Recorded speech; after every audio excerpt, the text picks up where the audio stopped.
Greatest integer function, या इसे हम स्टेप फंक्शन भी बोलते हैं।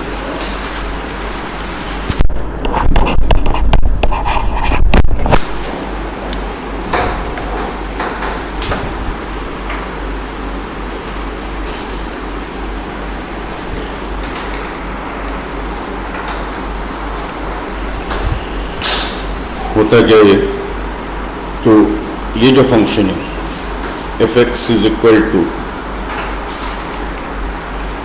इंटीग्रल पार्ट ऑफ एक्स, इसे ही बोलते हैं ग्रेटेस्ट इंटीजर फंक्शन। ये जो स्क्वायर ब्रैकेट के अंदर हमने एक्स लिखा है, इसको कई डिफरेंट वे में पढ़ते हैं। इसे पढ़ते हैं integral part of x,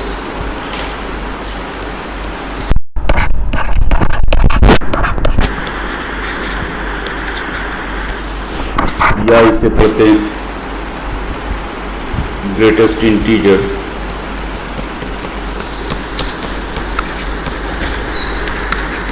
less than और equal to x,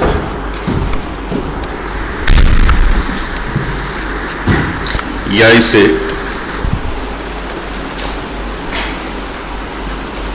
floor of x भी कहते हैं।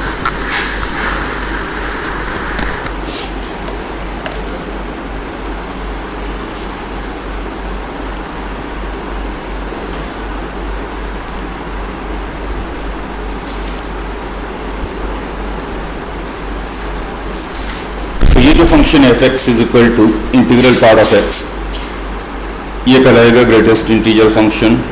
Integral part of x, greatest integer less than और इक्वल टू एक्स, या फ्लोर ऑफ एक्स, ये सारे एक ही टर्म है। होता क्या ये थोड़ा सा आइडिया मैंने पहले भी आपको दिया हुआ इंटीग्रल पार्ट का, फिर से एक बार एक्सप्लेन करता हूँ। जब हम कहते हैं इंटीग्रल पार्ट ऑफ एक्स, जैसा कि नाम से ही पता लग रहा है, ये जो इंटीग्रल पार्ट ऑफ एक्स है, ये डिनोट करता है एक्स के इंटीजर वाले पार्ट को। मीन्स अगर एक्स इंटीजर है तब तो इंटीग्रल पार्ट ऑफ एक्स और एक्स दोनों सेम चीज़ हैं। जैसे 1 का इंटीग्रल पार्ट 1 ही है, 2 का इंटीग्रल पार्ट 2 है, 3 का इंटीग्रल पार्ट 3 है।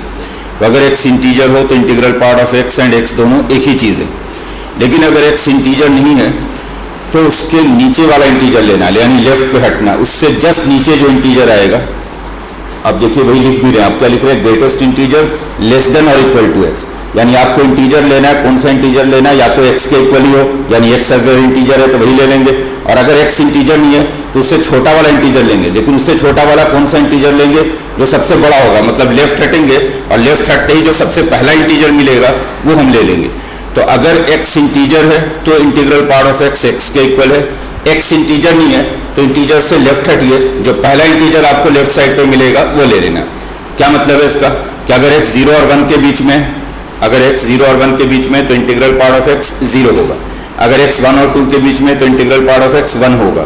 अगर एक्स 2 और 3 के बीच में तो इंटीग्रल पार्ट ऑफ एक्स 2 होगा। ये ध्यान रखें कि हमेशा इंटीग्रल पार्ट ऑफ एक्स कभी भी एक्स से ज़्यादा नहीं होगा, लेफ्ट हटना आपको लिखा हुआ भी है। क्या लिखा हुआ, ग्रेटेस्ट इंटीजर लेस देन और इक्वल टू एक्स, यानी हमेशा लेफ्ट साइड पे हटना है, कभी भी नंबर के राइट पे नहीं जाना है।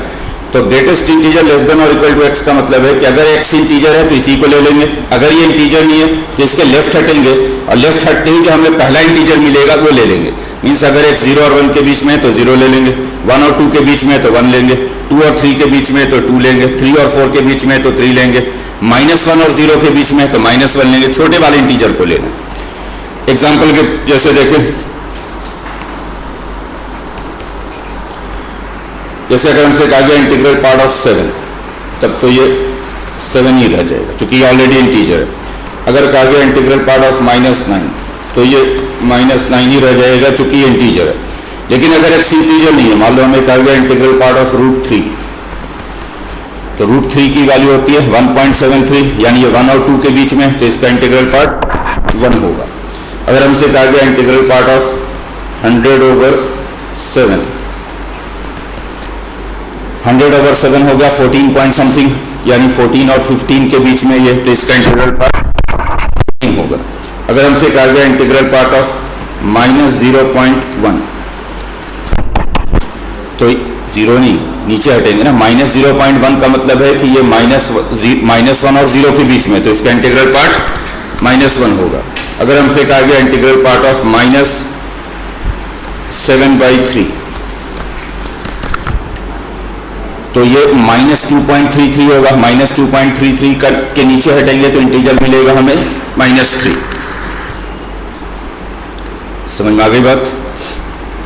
तो इन जनरल सिर्फ याद रखिए कि अगर एक 0 और 1 के बीच में left close right open 0 including, तो इंटीग्रल पार्ट ऑफ x को हम 0 लिखेंगे। अगर x 1 और 2 के बीच में तो इंटीग्रल पार्ट ऑफ x को हम 1 लिखेंगे। अगर x 2 और 3 के बीच में तो इंटीग्रल पार्ट ऑफ x को हम 2 लिखेंगे। तो अगर मैं जनरलाइज बोल दूं कि x n और n+1 के बीच में, जिसमें n कोई भी इंटीजर है चाहे पॉजिटिव हो या नेगेटिव हो, तो अगर x n और n+1 के बीच में लेफ्ट वाला क्लोज राइट वाला ओपन, तो हम इंटीग्रल पार्ट ऑफ x को n लिखेंगे। अगर n इज एनी इंटीजर।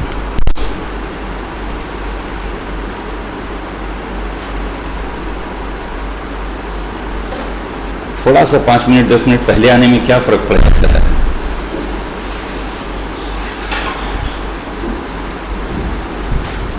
ठीक।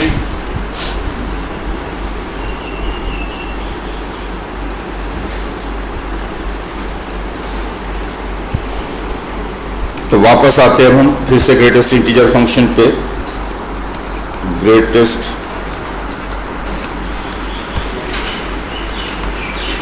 इंटीजर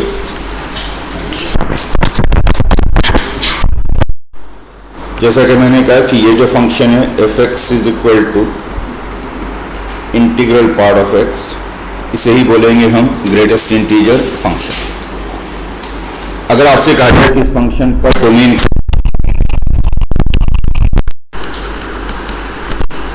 तो डोमेन का मतलब है कि आपको x देखना आता है कि x हम इसमें क्या ले सकते हैं या क्या नहीं ले सकते हैं। तो इंटीग्रल पार्ट ऑफ x के अंदर आप x कोई भी रियल नंबर ले सकते हो। x can be any real number, ये ऑलवेज डिफाइंड है। आप x की जगह पे कुछ भी रख दो वैल्यू मिलेगा। तो ये ऑलवेज डिफाइंड फंक्शन है, यानी डोमेन क्या है इसका? All real numbers. लेकिन अगर इसका रेंज लिखने को कहा जाए, रेंज का मतलब है कि जो फंक्शन की वैल्यू बनेगी, तो नाम से ही पता लग रहा है कि इंटीग्रल पार्ट का मतलब है कि इसकी वैल्यू हमेशा इंटीजर ही बनने वाली है। तो इसलिए इसका रेंज लिखेंगे set of integers i। Domain all real numbers, range set of integers. और अब लिखिए properties of integral part. Properties of integral part.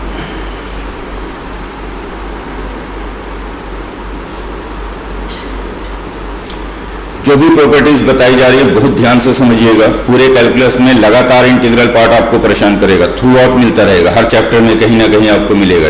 अभी से लेकर इंटीग्रेशन तक कहीं भी हर जगह इंटीग्रल पार्ट की जरूरत पड़ जाती है। तो बहुत ध्यान से समझें और समझने की कोशिश कर लें, क्योंकि ज़्यादातर केसेस में अगर आपको इंटीग्रल पार्ट समझ में आता है तो प्रॉपर्टी ना भी याद रहे तो प्रॉब्लम सॉल्व हो जाती है। कुछ खास प्रॉपर्टीज ऐसी हैं जिनको याद रखना पड़ता है, अदरवाइज बिना प्रॉपर्टी के भी प्रॉब्लम सॉल्व हो जाती है। एक तो बिल्कुल बेसिक डेफिनेशन फिर से समझ लीजिए इंटीग्रल पार्ट का। मैं क्या बोल रहा हूँ फिर से समझो। अगर x इंटीजर है तो इंटीग्रल पार्ट ऑफ x और x दोनों सेम चीज़ हैं। तो अगर कोई भी इंटीजर का इंटीग्रल पार्ट ले रहे हो तो वही लिख दो। अगर x इंटीजर नहीं है तो उससे नीचे साइड पे हटना, लेफ्ट साइड पे। कभी भी इंटीग्रल पार्ट ऑफ x से बड़ा नहीं होगा, आगे कभी नहीं जाएगा। या तो x ही होगा। x कब होगा? जब इंटीजर है, या उसके नीचे आएगा। नीचे कब आएगा? जब x इंटीजर नहीं है। और नीचे आते ही जो सबसे पहला वाला इंटीजर मिलेगा वो ले लेना आपको। तो जैसा कि मैंने कहा कि अगर x n और n+1 के बीच में, x अगर n और n+1 के बीच में, बल्कि लिखने की जरूरत नहीं है, अगर x n और n+1 के बीच में, तो हम इंटीग्रल पार्ट ऑफ x को लिखेंगे। यहाँ पे n एनी इंटीजर है और ये बोथ वे ट्रू है। मैंने दोनों तरफ से इंप्लाइज एंड इंप्लाइज टू दोनों तरफ से ट्रू लिखा है कि अगर ये लिखा हुआ है तो हम ये लिख सकते हैं, ये लिखा हुआ है तो ये लिख सकते हैं। अगर लिखा हुआ x n और n+1 के बीच में तो integral part of x n हो जाएगा। या अगर कहीं पे लिखा हुआ integral part of x n और आपसे x की वैल्यू पूछी गई थी, x की क्या वैल्यू होगी? x की वैल्यू होगी n से लेकर n+1 तक। जैसे अगर x 2 और 3 के बीच में तो हम कहेंगे इंटीग्रल पार्ट ऑफ x की वैल्यू 2 है। उल्टा अगर गिवन है कि इंटीग्रल पार्ट ऑफ x की वैल्यू 2 है और x क्या होगा, तो हम कहेंगे x 2 और 3 के बीच में होगा, इंक्लूडिंग 2 एक्सक्लूडिंग 3। ऐसे ही लिखा हुआ अगर मान लो integral part of x -5 x -5 और -4 के बीच में, इन अगर -5 रखोगे इधर -5 हो गया, इधर -4 हो गया, क्या हो गया? नींद खुलती तुम लोग इस वक्त है। x अगर -5 और -4 के बीच, ये -5 हो -4, तो इंटीग्रल पार्ट ऑफ x क्या लिखेंगे? -5। उल्टा अगर मैं बोलूं कि इंटीग्रल पार्ट ऑफ x -5 है, x की क्या वैल्यू होगी? तो x की वैल्यू -5 से शुरू होगी, -4 पे खत्म होगी। अब अगर मैं आपसे पूछता हूं कि इंटीग्रल पार्ट ऑफ x 100 के इक्वल है, तो x की क्या वैल्यू होगी? बोलो। अगर इंटीग्रल पार्ट ऑफ x 100 है तो x क्या होगा? 100 से 101 तक, 100 पे क्लोज, 101 पे ओके। अगर मैं आपसे पूछता हूं कि इंटीग्रल पार्ट ऑफ x -3 है, x की क्या वैल्यू होगी? -3 से -2 तक, वहां से शुरू करना और अगले इंटीजर तक जाना है। इंटीग्रल पार्ट ऑफ x -3 है तो -3 से शुरू होगा और अगले इंटीजर पे जाएगा -2 तक, लेफ्ट वाला क्लोज, राइट वाला ओपन। अगर मैं आपसे पूछता हूं इंटीग्रल पार्ट ऑफ x -9 है तो x की क्या वैल्यू होगी? -9 से -8 तक। समझ में आ गई बात?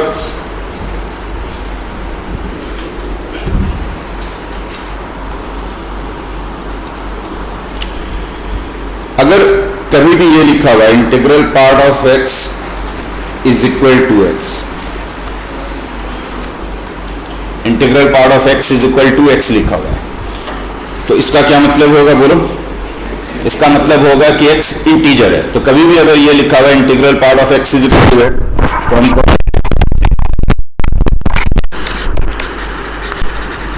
This is both way too, कि अगर x इंटीजर है तो हम वो लिख सकते हैं integral part of x is equal to x, और अगर कहीं पे लिखा हुआ integral part of x is equal to x, हमसे पूछा गया x की वैल्यू फाइंड करें, तो आप कहेंगे x is any integer, x कोई भी इंटीजर होगा इसे सेटिस्फाई कर देगा। समझ में आ गई बात? अगर ये लिखा हुआ कहीं पे integral part of x less then x, और आपसे पूछा जाए कि x की क्या वैल्यू होगी, बोलो क्या वैल्यू होगी? दो ही, ऑब्वियसली x इंटीजर नहीं है, क्योंकि अगर x इंटीजर होता तो integral part of x x के इक्वल होता। अगर integral part of x x से कम है तो इसका मतलब है कि x इंटीजर नहीं है, तो हम क्या बोलेंगे? x is non integer. Any number non integer लोगे इसको सेटिस्फाई कर देगा, तो x is not an integer.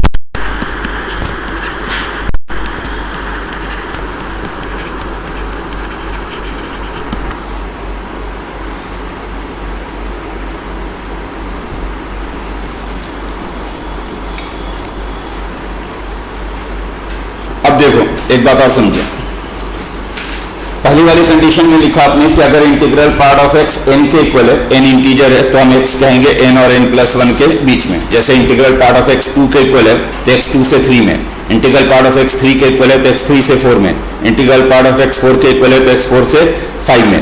लेकिन अगर इनइक्वलिटी कर दूं मैं कि अगर इंटीग्रल पार्ट ऑफ x से लिखा हुआ है लेस देन n है, n इसमें इंटीजर है, और आपसे पूछा जाए कि x की क्या वैल्यू होगी, आप वैसे कॉमन सेंस से सोचिए, याद रखने की जरूरत है। अगर मैं कहता हूं कि integral part of x less then 2 है और आपसे पूछूं कि x की क्या वैल्यू होगी, तो बोलो क्या होगी? ऑब्वियसली अगर integral part of x less then 2 है तो x भी 2 से कम ही होगा, x 2 से कम होगा तभी उसका इंटीग्रल पार्ट 2 से बनेगा, क्योंकि 2 या 2 से ज्यादा लेंगे तो इंटीग्रल पार्ट भी 2 या 2 से ज्यादा हो जाएगा। तो अगर integral part of x less then n है तो x भी लेस देन n ही रहेगा, where n is any integer. जैसे लिखा हुआ integral part of x less than 1 है तो ऑब्वियसली x भी 1 से कम है, integral part of x less then 3 है तो ऑब्वियसली x भी 3 से कम है, x को 3 से कम लोगे तो इंटीग्रल पार्ट भी उसका 3 से कम रहेगा। लेकिन अगर ग्रेटर देन लिखा हुआ है, integral part of x greater than n है, और अब x की वैल्यू पूछी जाए आपसे, n यहाँ पे इंटीजर है, कॉमन सेंस से सोचिए। अगर मैं आपसे पूछता हूँ, लिखने की जरूरत नहीं है, सिर्फ ऐसे ही, अगर मैं ये पूछता हूँ कि integral part of x greater then 3 है और x की क्या वैल्यू होगी, बोलिए कहां से शुरू होगा x? Integral part of x greater then 3 है तो इसका मतलब है कि x 4 से कम नहीं हो सकता, x जो शुरू होगा वो 4 से शुरू होगा, क्योंकि अगर 4 के नीचे आएंगे तो इंटीग्रल पार्ट क्या बन जाएगा? 3 बन जाए।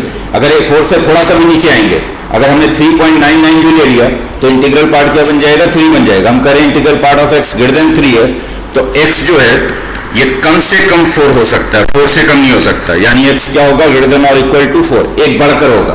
तो अगर integral part of x greater than n है तो हम कहेंगे कि x ग्रेटर देन और इक्वल टू n प्लस 1 है, where n is any integer.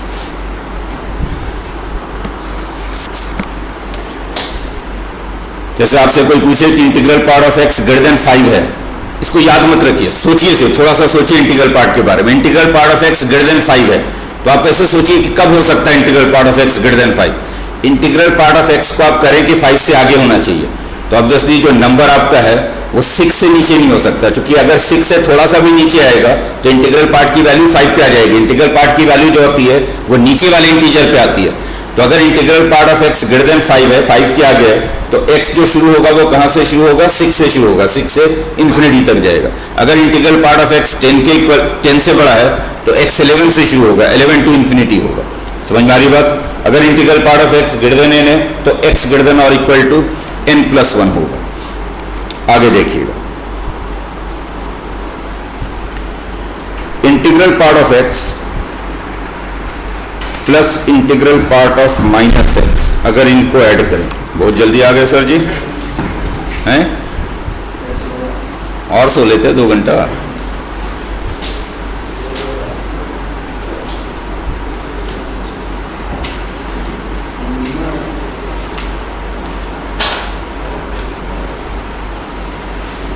मुझे तो लगता था कि दुनिया में वहीं सबसे लेट उठता हूँ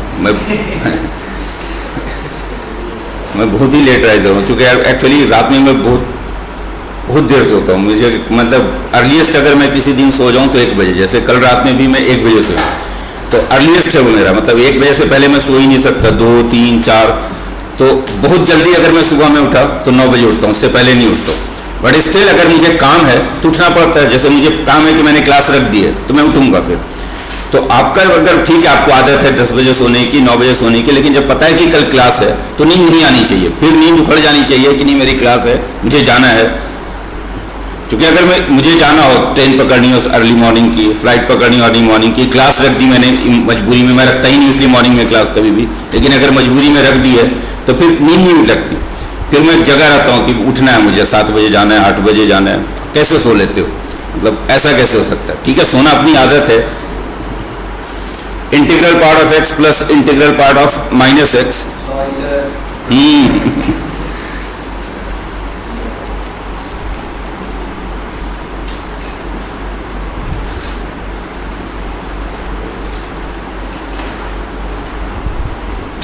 integral part of x plus integral part of minus x, अगर इसकी वैल्यू आपसे पूछी जाए कि ये क्या बनेगा, बताइए क्या बनेगा? ये थोड़ा सोचिए, अपने आप सोचिए, एग्जाम्पल रख के सोच लीजिए कि अगर मैं x को 3 रखता हूं तो क्या बनेगा, x को 4 रखता हूं तो क्या बनेगा।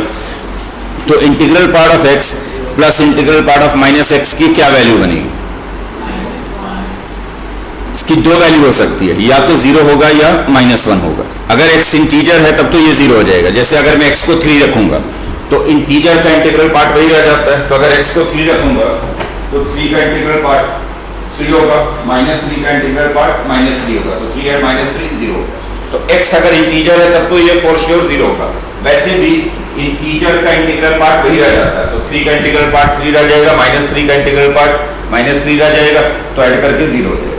लेकिन अगर x इंटीजर नहीं है तो हम कहाँ जाते हैं? नीचे वाले इंटीजर पे।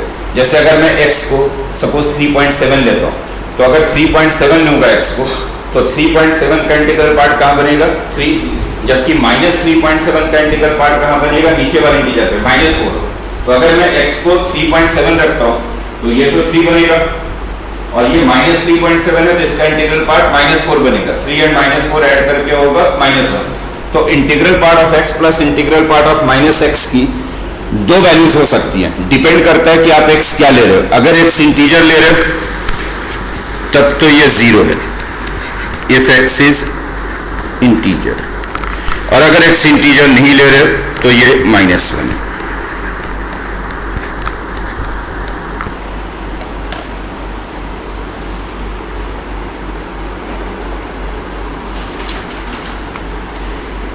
कन्वर्स भी ट्रू है। कन्वर्स ट्रू है, इसका क्या मतलब है कि अगर कहीं पे लिखा हुआ integral part of x plus integral part of minus x 0 के इक्वल है और आपसे पूछा जाए x क्या है, तो आप बोलोगे x इंटीजर है।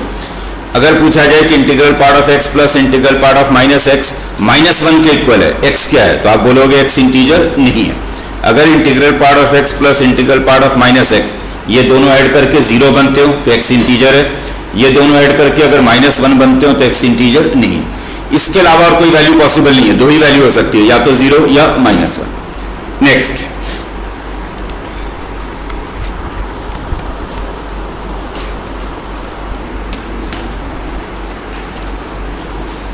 अब जरा ध्यान से समझिए, बहुत ही इंपॉर्टेंट रिजल्ट आ रहा है, खूब यूज होता है इसका। अभी मैंने कहा कि अगर integral part of x n के इक्वल है, एन इसमें क्या है, integer, integral part of x अगर एन के इक्वल है तो एक्स की वैल्यू कहां से कहां तक होगी, बोलो, एन से लेकर n+1 तक।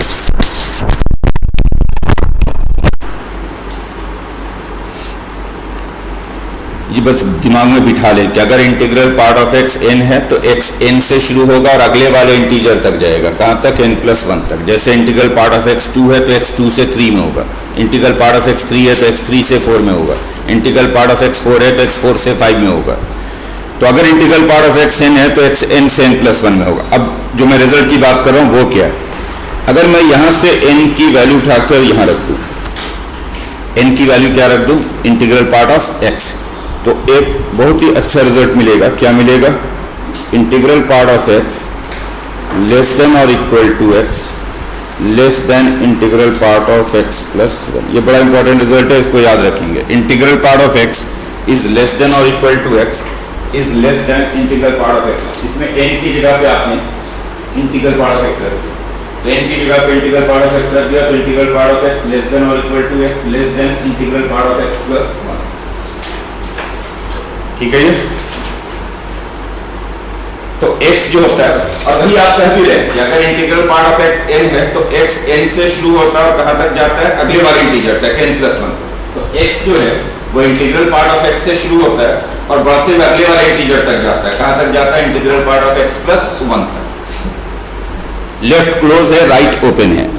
इसी इनइक्वालिटी को एक डिफरेंट वे में भी लिखते हैं, दोनों सेम इनइक्वालिटी है, सिर्फ डिफरेंट तरीके से लिख रहा हूं। इसी को मैं ऐसे भी लिख सकता हूं, integral part of x lies between x-1 and x। Integral part of x lies between x-1 and x। ये दोनों सेम इनइक्वालिटी है, सिर्फ अलग अलग तरीके से लिखी गई है। इसमें x को मैं कह रहा हूं कि integral part of x and integral part of x plus 1 के बीच में होगा, यानी x की वैल्यू बता रहा हूं कहां से कहां तक होगा।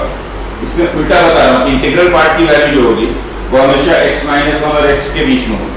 इसमें लेफ्ट ओपन है, राइट क्लोज है, वहां लेफ्ट क्लोज है, राइट ओपन है। देखो दोनों सेम है, कैसे सेम है, इसका जो फर्स्ट 2 है, देख लो क्या लिखा हुआ फर्स्ट 2 में, integral part of x less than और इक्वल टू x, वही इसका लास्ट 2 है, integral part of x less than और इक्वल टू, तो ये सेम है दोनों। और इसका जो लास्ट 2 है, इसमें से अगर 1 इधर ले आए तो 1 इधर ले आएंगे तो क्या बन जाएगा, x-1 less than integral part of x, वही लिखा हुआ है यहाँ पे x-1 integral part of x। Actually ये दोनों एक ही इक्वालिटी है, सिर्फ दो अलग तरीके से लिखी गई है।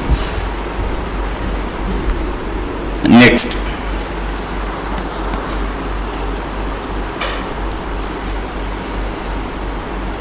इंटीग्रल पार्ट ऑफ x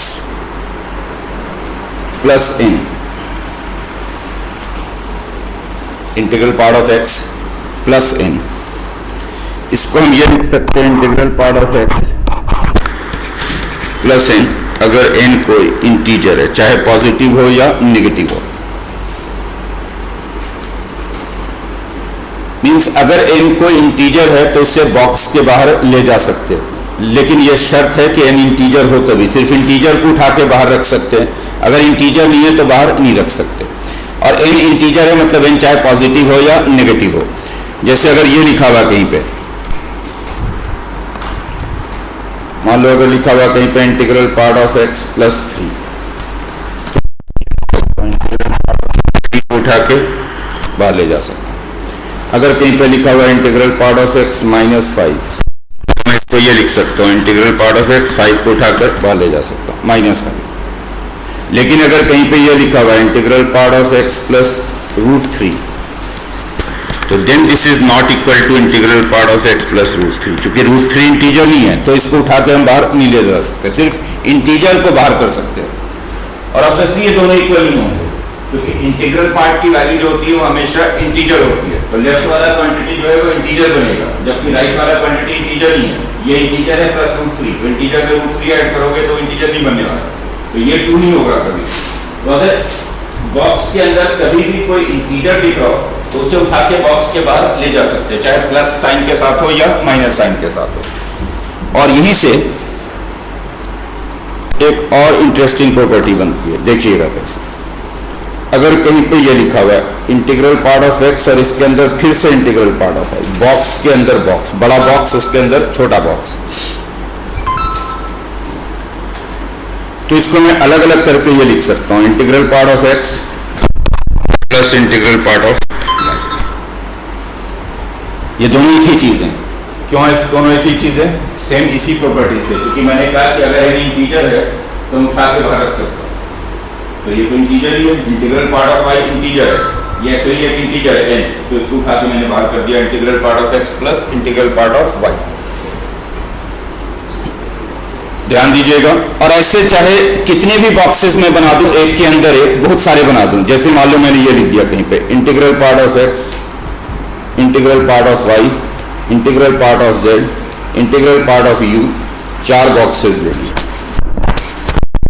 सबसे बड़ा, फिर उसके अंदर एक, फिर उसके अंदर एक, फिर उसके अंदर 4 बॉक्सेस हैं। एक है इंटीग्रल पार्ट ऑफ x, फिर उसके अंदर integral part of y, then अंदर लिखते, तो इसको मैं अलग अलग करके 4 बॉक्सेस लिख सकता हूँ, integral part of x, integral part of y, integral part of z, integral part of u, ये लिख सकता हूँ। ये दोनों सेम चीज है, ये लिखा जाए या वो लिखा जाए, दोनों एक ही बात। कुछ पूछना है? यू कुछ भी पढ़ दो, इससे क्या फर्क है? ठीक, तो कैसे लिखा है?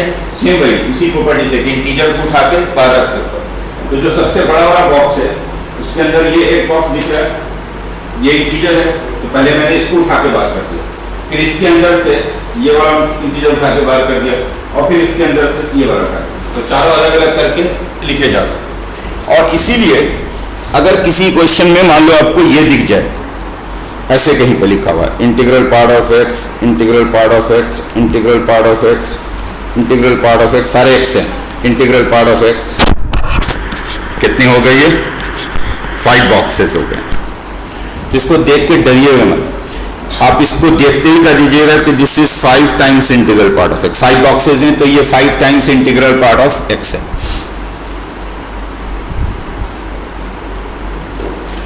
क्योंकि एक एक करके सारे बाहर निकलेंगे तो 5 टाइम्स हो जाएगा इंटीग्रल पार्ट ऑफ एक्स।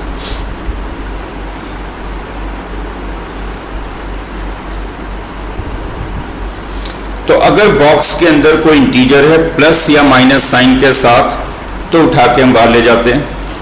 इसमें 2 बातें ध्यान रखिए कि सिर्फ इंटीजर पे ये ट्रू है, अगर एन इंटीजर नहीं है तो बाहर नहीं जाएगा। दूसरी बात कि सिर्फ ये प्लस या माइनस पे ट्रू है, अगर प्रोडक्ट हो, रेशियो हो, तो हम नहीं लिख सकते। जैसे अगर कहीं पे ये लिखा हुआ है integral part of n x, तो this is not equal to n times integral part of x. इसको एन बाहर नहीं कर सकते, प्रोडक्ट में बाहर नहीं कर सकते। अगर कहीं पे लिखा हुआ है integral part of x by n, so this is not equal to integral part of x over n। सिर्फ प्लस माइनस पे ट्रू है, प्रोडक्ट या रेशियो पे ट्रू नहीं है।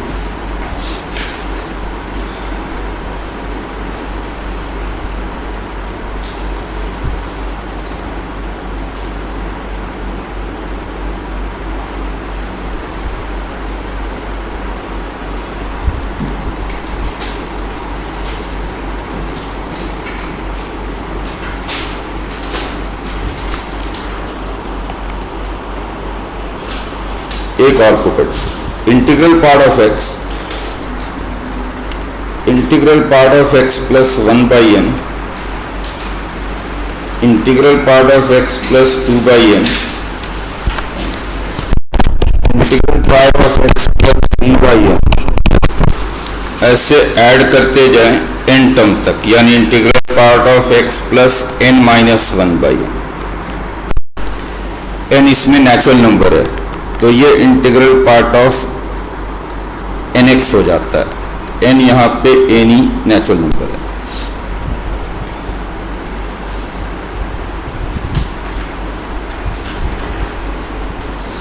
एग्जाम्पल जाता हूं। जैसे अगर मैं n को 2 लूं तो ये बनेगा integral part of x plus integral part of x plus 1/2, दो ही टर्म होंगे। अगर ऐसे दो टर्म लिखेंगे integral part of x plus integral part of x plus half, हो गई ये इंटीग्रल पार्ट ऑफ 2x है। अगर n को 3 लूं तो तीन टर्म लेंगे, integral part of x plus 1/3 x plus 2/3, तो ये ऐड करके कहेंगे ये इंटीग्रल पार्ट ऑफ 3x है। ऐसे ही अगर इनको 4 लूं तो चार टर्म लेंगे, integral part of x plus 1/4 x plus 2/4 x plus 3/4, तो ये इंटीग्रल पार्ट ऑफ 4x होगा।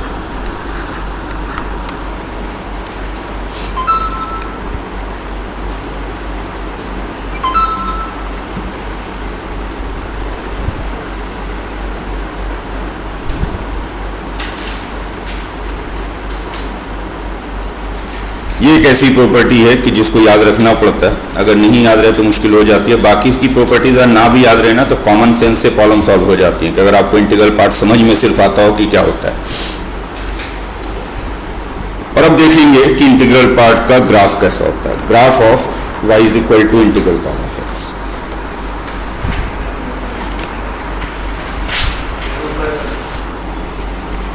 लीजिए, नोट कीजिए।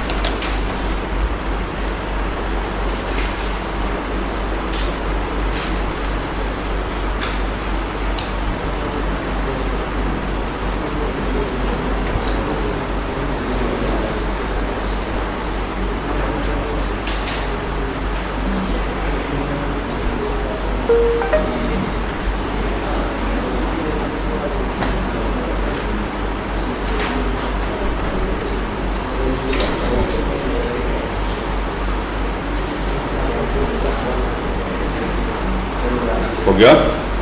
देखो, graph of y is equal to integral part of x।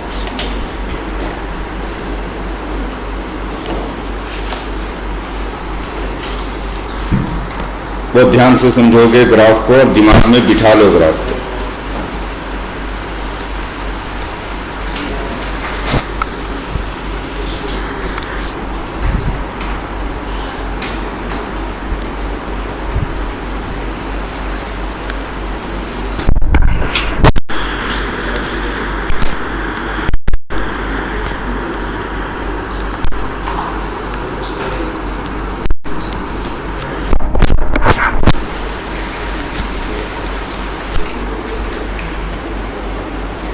एक बार फिर से मैं इंटीग्रल पार्ट के डेफिनेशन पे चलता हूँ और आपको याद दिलाता हूँ। क्या बोला है मैंने इंटीग्रल पार्ट के बारे में, कि अगर x 0 से 1 में है तो इंटीग्रल पार्ट की वैल्यू क्या होगी, 0, नीचे वाले इंटीजर पे।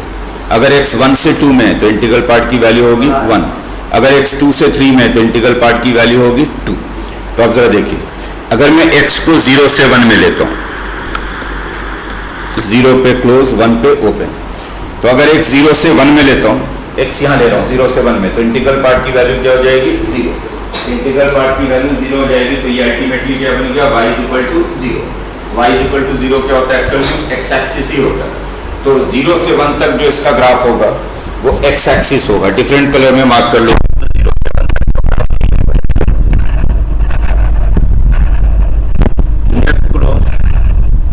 राइट ओपन, क्योंकि राइट ओपन है, यहाँ पे ऐसे सर्कल बना दो। सर्कल का मतलब होता है कि ये वाला पॉइंट इंक्लूडेड नहीं है, राइट का साइड पे ओपन है। तो 0 से 1 तक इसका ग्राफ 0 पे ही रहेगा, यानी x एक्सिस ही रहेगा। अब चलते हैं आगे। जब x को 1 से 2 में लेंगे,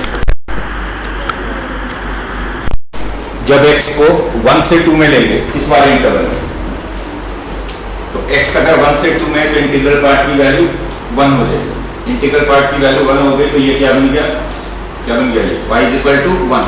y इज इक्वल टू 1 का मतलब क्या है, x एक्सिस के पैरेलल लाइन 1 के लेवल पे। तो 1 से 2 तक हम एक्स एक्सिस के पैरेलल लाइन ड्रॉ करेंगे 1 के लेवल पे, ये ऐसे डिफरेंट कलर में डॉट इधर 2 पे ओपन, ये 1 का लेवल है। नेक्स्ट जब हम ग्राफ ड्रॉ करते हैं 2 से 3 में, अगर कुछ ना समझ में आए पूछ लीजिएगा। एक्स अगर 2 से 3 में इस वाले इंटरवल, तो एक्स चूंकि हमने 2 से 3 में लिया तो इंटीग्रल पार्ट 2 बनेगा। इंटीग्रल पार्ट 2 का मतलब ये y इक्वल टू 2 होगा। y इक्वल टू 2 का मतलब अगेन एक्स एक्सिस के पैरेलल लाइन बट 2 के लेवल पे। तो 2 से 3 में फिर से एक्स एक्सिस के पैरेलल लाइन है बट ये 2 के लेवल पे, अगेन लेफ्ट पे डॉट राइट पे ओपन, और ऐसे लिखते चले गए। ये हो गया 2 का लेवल। नेक्स्ट 3 का लेवल हो जाएगा जब हम x को 3 से 4 में लेंगे तो इंटीग्रल पार्ट 3 हो जाएगा। यहाँ लेफ्ट क्लोज राइट ओपन। ऐसे नेगेटिव साइड पे आते हैं जब x को -1 से 0 में लेंगे तो इंटीग्रल पार्ट -1 के लेवल पे आ जाएगा। यहाँ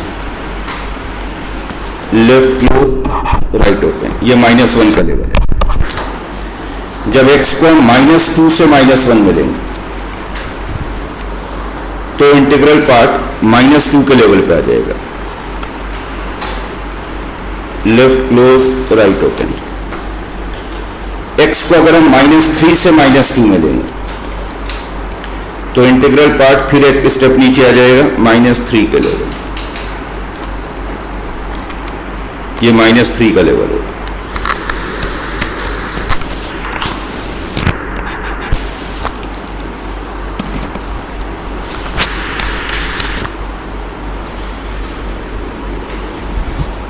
तो ये जो आपको लाइन सेगमेंट्स दिखाई दे रही है एक्स एक्सिस के पैरेलल रेड वाली एक यूनिट की, यही इंटीग्रल पार्ट के ग्राफ है।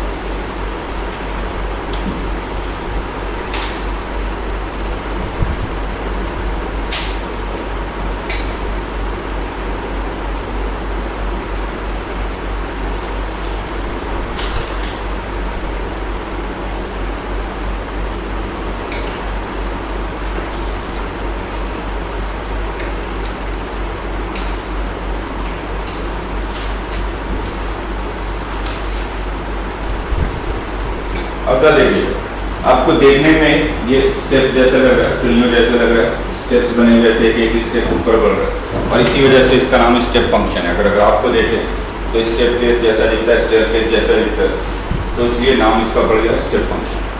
और भी चीज़ देखें अगर आप, तो उसको फ्लोर ऑफ एक्स क्यों बोलते हैं? फ्लोर ऑफ एक्स बोलते हैं कि अगर हम एक्स को 0 और 1 के बीच में कहीं भी लेंगे तो इंटीग्रल पार्ट नीचे आएगा, फ्लोर पे आएगा, 0 पे।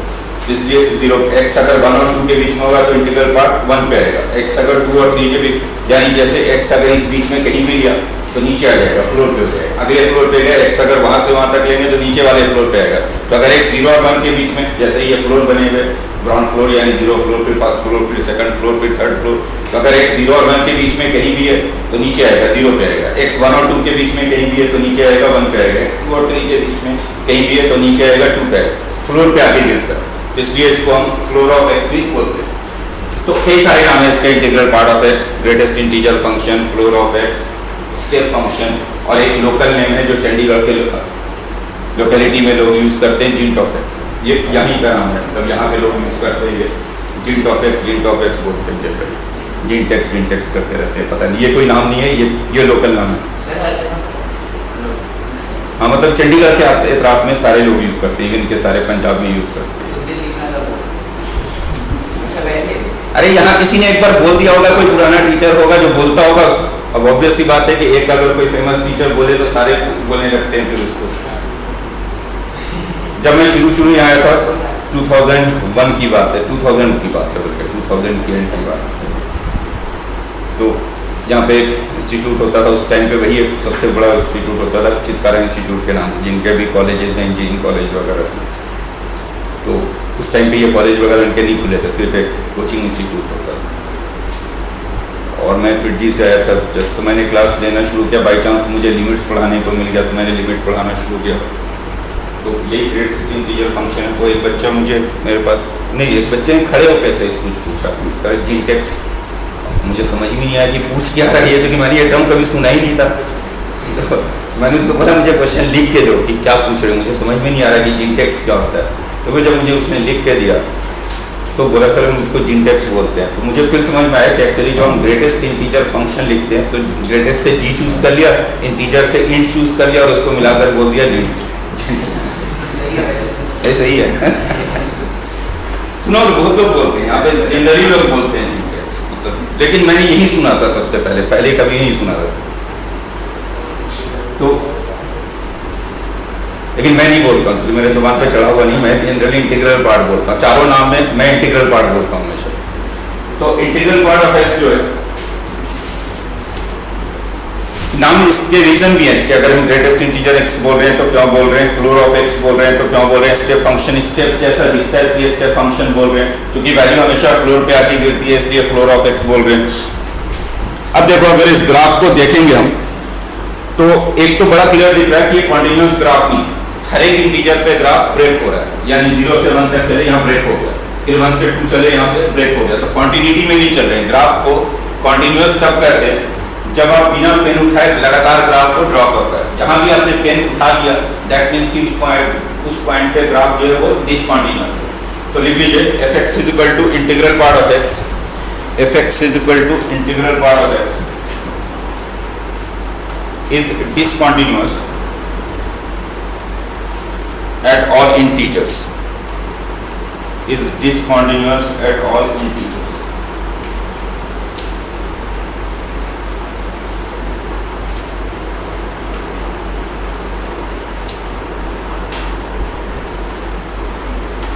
अगर चैप्टर पढ़ोगे कॉन्टिन्यूटी, इसमें यही पूछा जाता है कॉन्टिन्यूअस है डिसकॉन्टिन्यूअस है, वो अभी अलग डिटेल में करेंगे। लेकिन ग्राफ पे कहीं भी ग्राफ ब्रेक होता हुआ दिख रहा है तो आप कह दें कि उस पॉइंट पे ग्राफ फंक्शन डिसकॉन्टिन्यूअस। एक चैप्टर आएगा आगे चलकर डिफरेंशिएबिलिटी। ग्राफ से डिफरेंशिएबिलिटी जो देखते हैं, दो तरह के पॉइंट ऐसे होते हैं जहां पे हम ग्राफ को नॉन डिफरेंशिएबल बोलते हैं, मतलब डेरिवेटिव एग्जिस्ट नहीं करेगा। डिफरेंशिएबल का मतलब है कि उस पॉइंट पे डेरिवेटिव मिलेगा, नॉन डिफरेंशिएबल का मतलब है कि उस पॉइंट पे डेरिवेटिव नहीं मिलेगा। तो नॉन डिफरेंशिएबल दो तरह के पॉइंट होते हैं, या तो ग्राफ ब्रेक हो जाए, जैसे इसमें सारे इंटीजर्स पे ग्राफ ब्रेक हो रहा है तो नॉन डिफरेंशिएबल है, या फिर अगर किसी पॉइंट पे ग्राफ कॉर्नर फॉर्म कर दे, शार्प टर्न ले ले, जैसे मॉडुलस का ग्राफ बनाते हैं तो वी शेप में होता है और वी बनता है ओरिजिन पे, तो हम कहेंगे कि ओरिजिन पे नॉन डिफरेंशिएबल है। तो लिख लीजिए ये सारे इंटीजर पे नॉन डिफरेंशिएबल है, क्योंकि सारे इंटीजर पे ग्राफ ब्रेक हो रहा है। तो लिख लीजिए f x is equal to integral part of x, f x is equal to integral part of x is non-differentiable, is non-differentiable at all integers, at all integers। अब जैसे भी आपने ट्रिग्नोमेट्रिक फंक्शंस के ग्राफ देखे थे, तो sign और cos through out continuous है, थ्रू आउट डिफरेंशिएबल है, क्योंकि कहीं पे ग्राफ ब्रेक नहीं होता और कहीं पे शार्प नहीं। लेकिन अगर आप tan देखोगे तो tan सारे odd multiple of pi by 2 पे ब्रेक हो जाता है, इसलिए odd multiple of pi by 2 पे वो डिसकॉन्टिन्यूअस एंड नॉन डिफरेंशिएबल। चलिए अब क्वेश्चन लिखेंगे।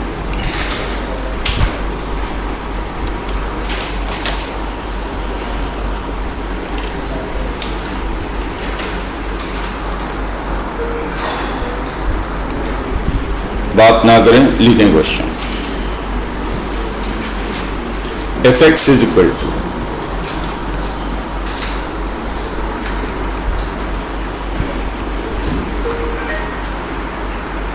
cos of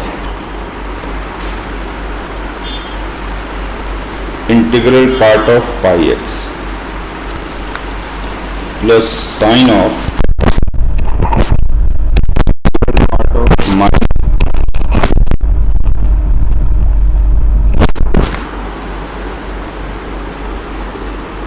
cos of integral part of pi x plus sine of integral part of minus pi x. Find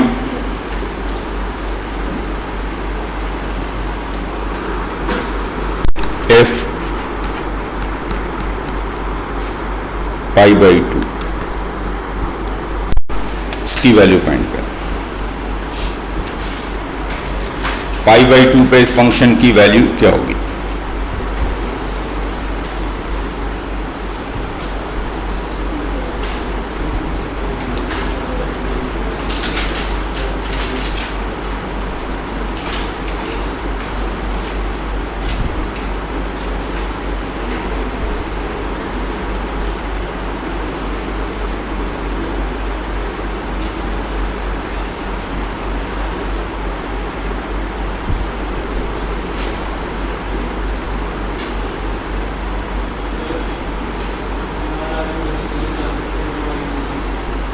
चले जाओ।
हो गया? देखो जरा ध्यान से समझो। पहले तो आप ये बताएं मुझे कि इंटीग्रल पार्ट ऑफ पाई क्या होगा। बोलो क्या होगा? पाई की वैल्यू कितनी होती है? 3.14। तो इंटीग्रल पार्ट क्या बनेगा इसका? 3। ठीक है ये। फिर integral part of minus pi क्या होगा? क्योंकि माइनस 3.14 है तो माइनस 3.14 से नीचे जाएंगे तो मिलेगा मुझे -4। तो ये फंक्शन एक्चुअल में क्या हो गया? अब ये cos 3x sin -4। बोलो हो गया नहीं? सही है। और अब मुझे क्या फाइंड करना है? f π/2 मीन्स इसमें x की जगह पे π/2 रख देना है। तो क्या हो गया? ये cos 3 π/2 और साइन -4 इंटू π/2 मीन्स -2π। और ऑड मल्टीपल ऑफ π/2 पे cos 0 होता है। π/2, 3 π/2, 5 π/2, 7 π/2 सभी पे cos 0 होता है। तो ये तो हो गया 0। और मल्टीपल ऑफ पाई पे साइन 0 होता है। पाई, 2π, 3π, 4π सभी पे साइन 0 होता है, चाहे -π, -2π, -3π। तो ये भी हो गया, इसलिए आंसर है इसका। Next question.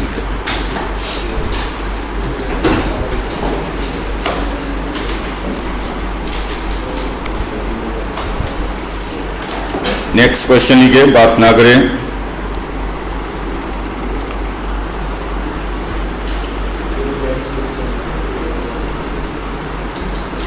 If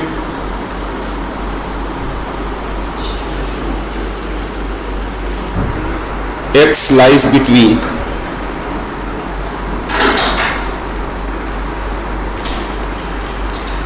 π/2 and π, if x lies between π/2 and π, then find the value of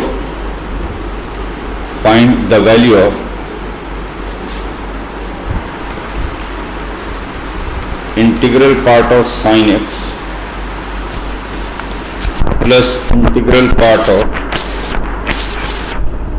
cos x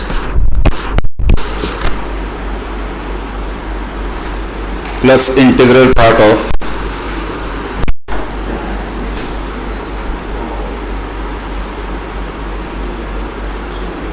चलो अभी छोटा ही कर देता हूं, इतना ही फाइंड करो। Then find the value of integral part of sin x plus integral part of cos x।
क्या आंसर आ रहा है?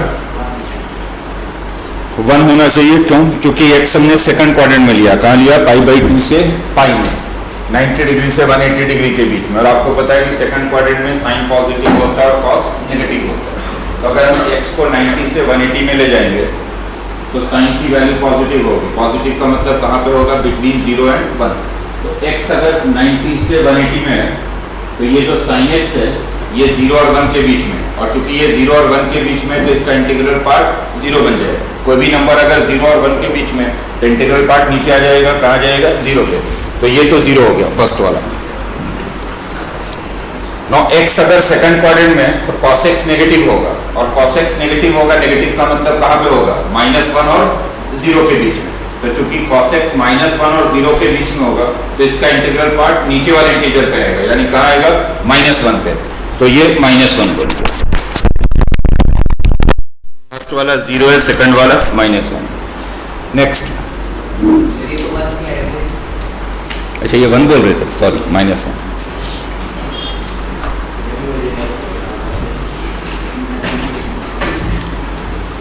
समझ में आ रहा है रीजन? अगर x 0 सेकंड क्वाड्रेंट में तो साइन पॉजिटिव है, साइन पॉजिटिव है यानी 0 और 1 के बीच में, 0 और 1 के बीच में तो इंटीग्रल पार्ट नीचे आ गया 0 पे। सेकंड क्वाड्रेंट में कॉस नेगेटिव है, कॉस नेगेटिव है मतलब -1 और 0 के बीच में, -1 और 0 के बीच में तो इंटीग्रल पार्ट नीचे आ गया। हमेशा इंटीग्रल पार्ट फ्लोर पे आएगा, नीचे आएगा, तो इंटीग्रल पार्ट -1 हो गया। नेक्स्ट क्वेश्चन लिखिए। इफ x lies between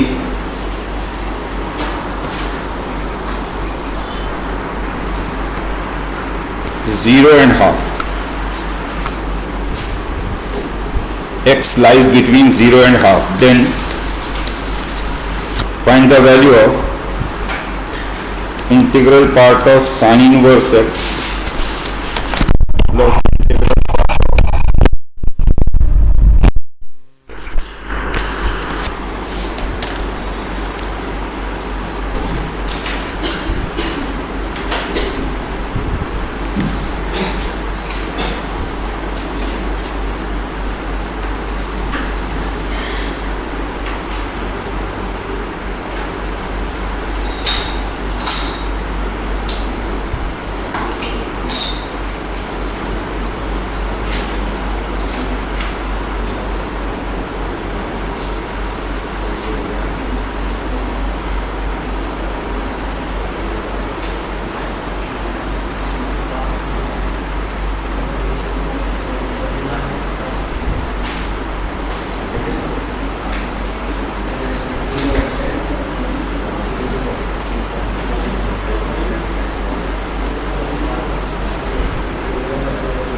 समृद्ध प्रॉब्लम कर लो।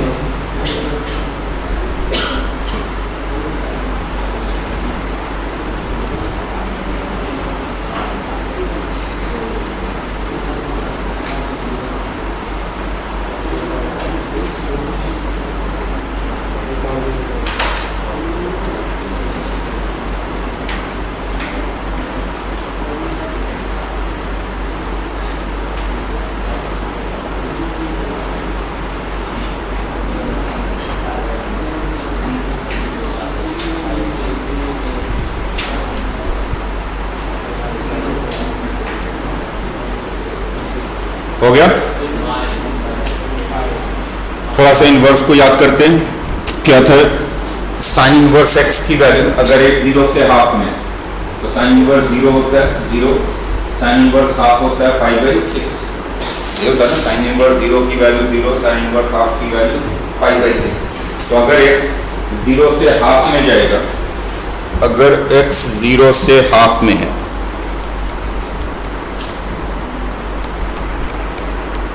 तो साइन इनवर्स x की जो वैल्यू है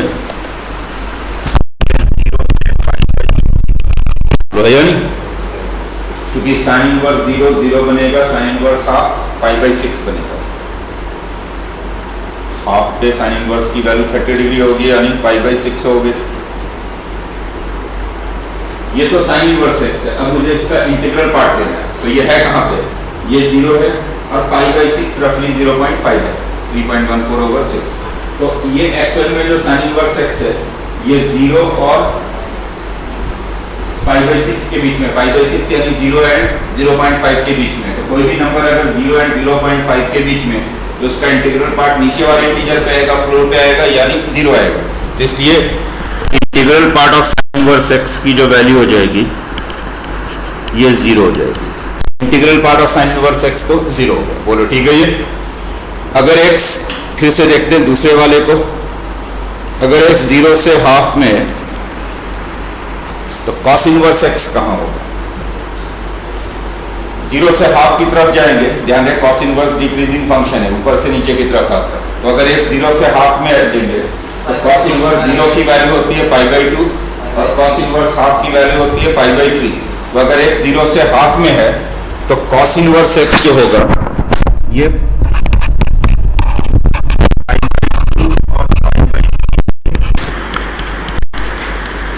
बीच में होगा। बोलो गई।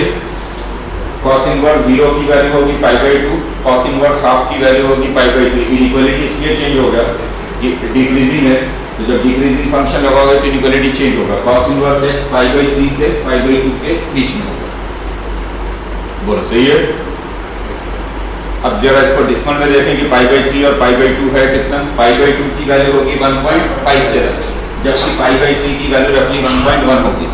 तो इसका मतलब है कि जो cos इनवर्स x है ये 1.1 और 1.57 के बीच में, और 1.1 और 1.57 के बीच में अगर कोई भी नंबर है, कोई भी नंबर अगर आप लोगे 1.1 और 1.57 के बीच में, जैसे 1.2 ले लिया या 1.3 ले लिया या 1.4 ले लिया, कुछ भी ले लिया, तो इंटीग्रल पार्ट कहाँ आएगा? नीचे वाले इंटीजर पे, यानी कहाँ आएगा? 1 पे।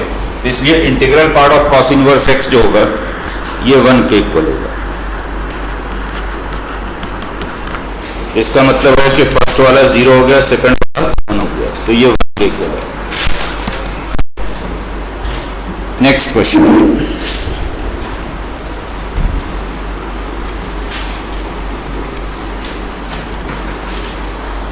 Solve integral part of 3 - 4x over 5 is equal to 6। Solve करना मतलब आपको क्या फाइंड करना है? x की वैल्यू फाइंड करना है।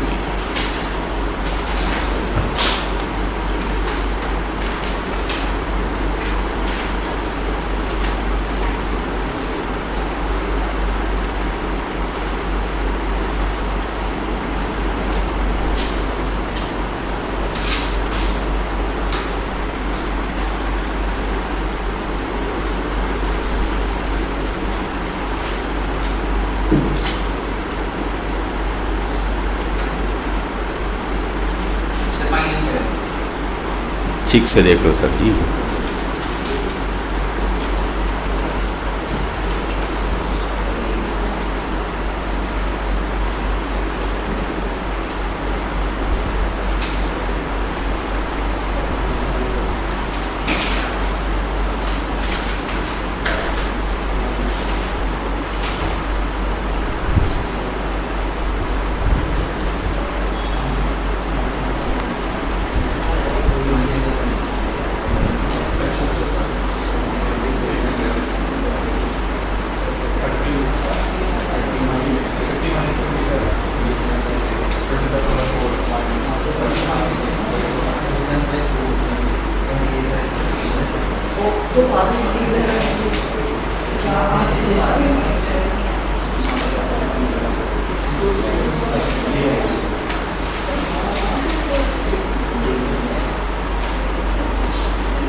देखो इधर,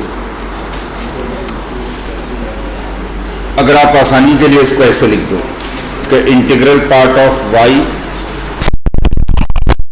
इसको बोल दिया 3 माइनस 4x ओवर 5। ध्यान दोगे जो,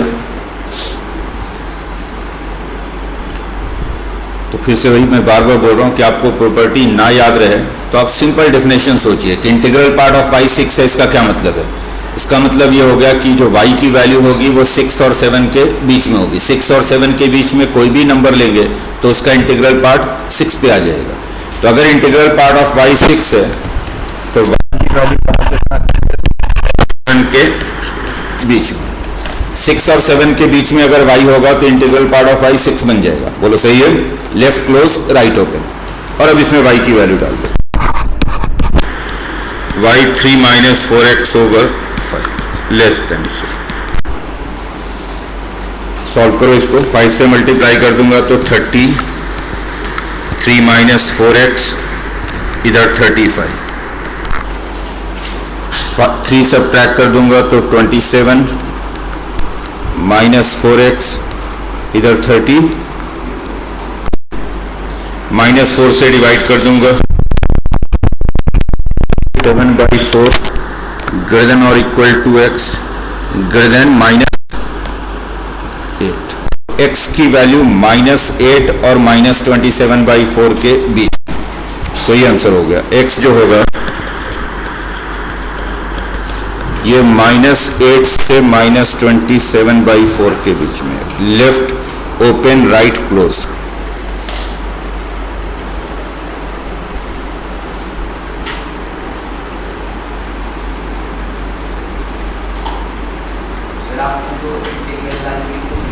x बोला था ना फाइंड करने के लिए। सॉल्व करने का मतलब क्या है कि आप x की वैल्यू फाइंड करोगे।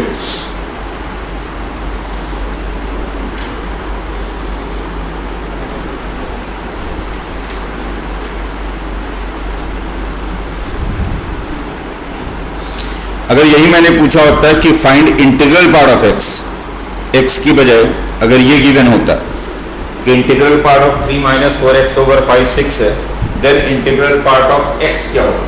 यानी ये लिख लीजिए, बल्कि also find the integral part of x, also find the integral part of x। x का इंटीग्रल पार्ट क्या होगा? अब अगर ये पूछा जाए तो देखो x कहाँ पे आया? x आया -8 और -27/4 के बीच में। -27/4 का मतलब हो गया -7.75,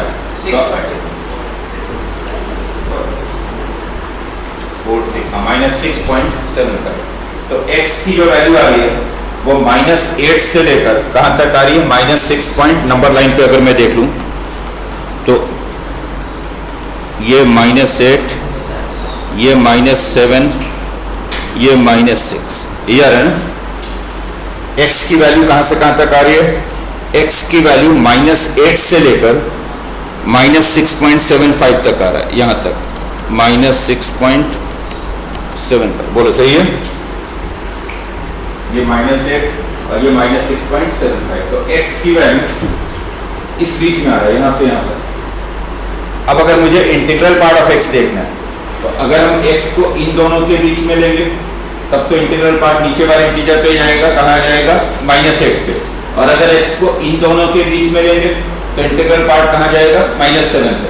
तो अगर x की वैल्यू इस इंटरवल में, तो इंटीग्रल पार्ट ऑफ x की दो वैल्यू हो सकती है, -8 हो सकता है और -7 हो सकता है। अगर इस बीच में होगा तो -8, इस बीच में होगा तो -7, नीचे वाले इंटीजर पे। तो अगर आपसे पूछा जाता है कि इंटीग्रल पार्ट ऑफ x क्या है, तो आप इंटीग्रल पार्ट ऑफ x की दो वैल्यू लिखते हैं। इंटीग्रल पार्ट ऑफ x जो होगा ये -8 होगा या -7 होगा।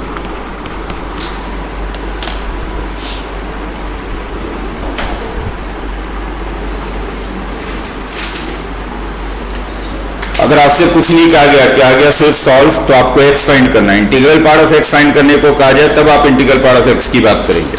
Next,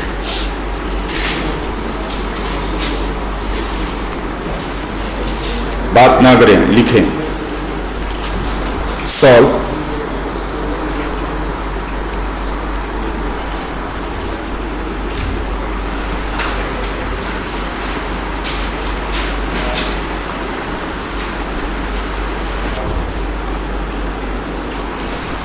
2 times integral part of x square minus integral part of x minus 1 0 solve करना है, यानी अगेन आपको x की वैल्यू फाइंड करनी है।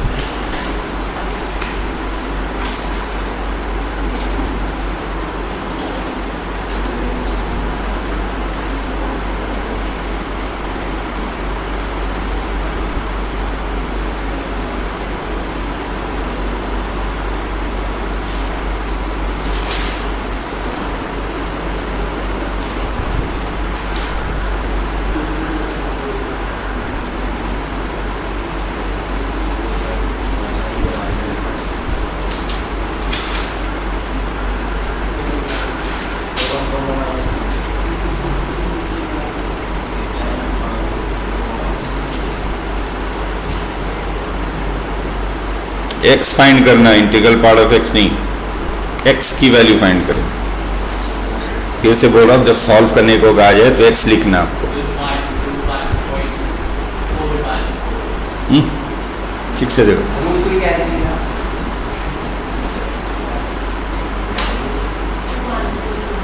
1 से 2 तक ठीक बोल रहे।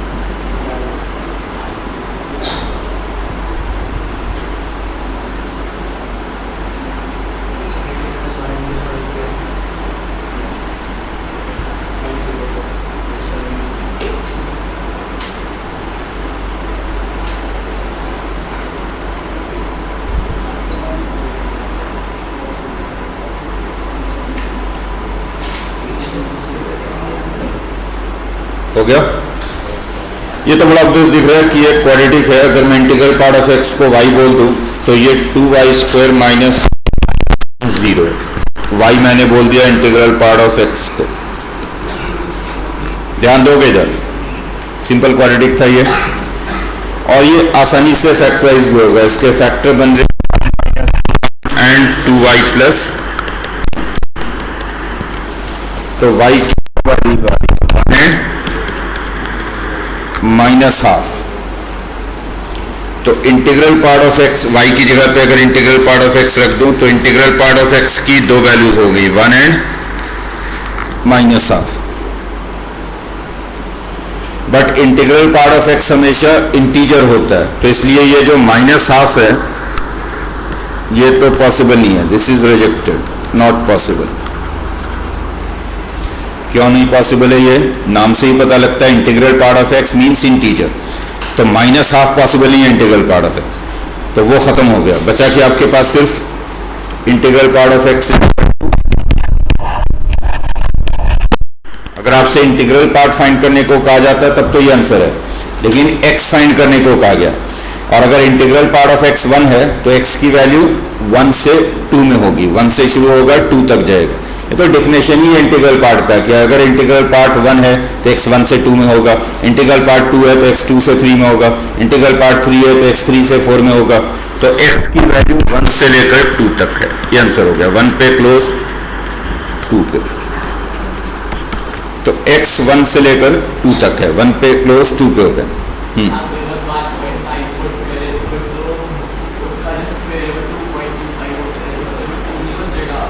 हमें तो एक्स फाइंड करना है ना, स्क्वायर क्यों देख रहे हो?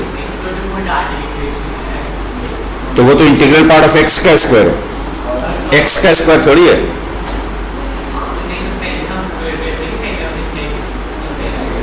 ये दो आप चाहें तो प्रॉपर्टी ये लिख लें कि integral part of x raise to n, this is not equal to integral part of x raise to n. Bracket के अंदर पावर डालो, ब्रैकेट के बाहर पावर डालो, ये दो अलग अलग चीजें हैं इंटीग्रल पार्ट में, ये दोनों सेम चीज नहीं है।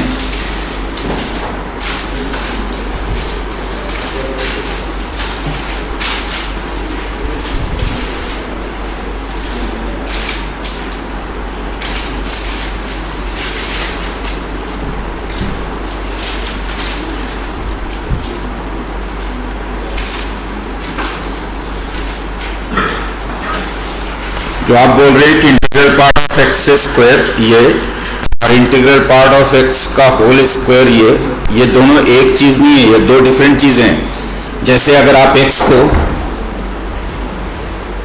इंटीजर लोगे तब तो ये दोनों सेम चीज है, लेकिन अगर x को इंटीजर नहीं लोगे तो ये दोनों सेम नहीं है। सपोज आपने x को √2 लिया, तो अगर x को √2 लिया तो √2 का स्क्वायर क्या हो जाएगा 2, इधर 2 बनेगा, जबकि इधर 1 बनेगा, क्योंकि √2 की वैल्यू है 1.414, उसका इंटीग्रल पार्ट 1 होगा, स्क्वायर करेंगे तो 1 होगा। या अगर आपने x को सपोज √3 लिया तो इधर √3 का स्क्वायर बन जाएगा 3, इधर 3 बनेगा, जबकि √3 की वैल्यू क्या होती है 1.732, उसका इंटीग्रल पार्ट 1 होगा, स्क्वायर करेंगे 1 होगा, इधर 3 बनेगा, उधर 1 बनेगा। Next question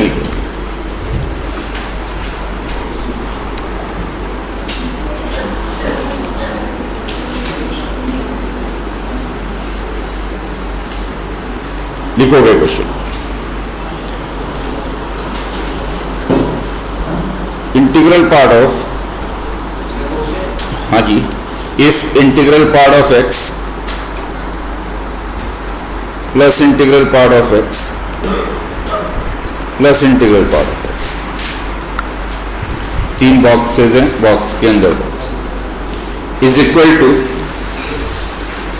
integral part of x plus 2x equal to integral part of y plus integral part of y।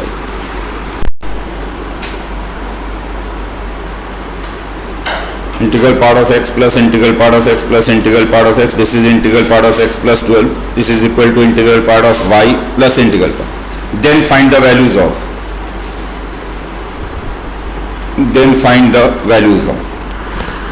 Number 1 में लिखो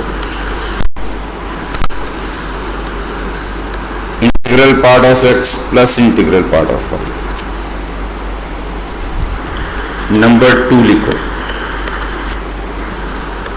integral part of x plus y। और नंबर 3 लिखो integral part of x minus y। इन तीनों की values find करनी है।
बेटा integral part है तो इंटीजर होगा, देखो क्या क्या होगा।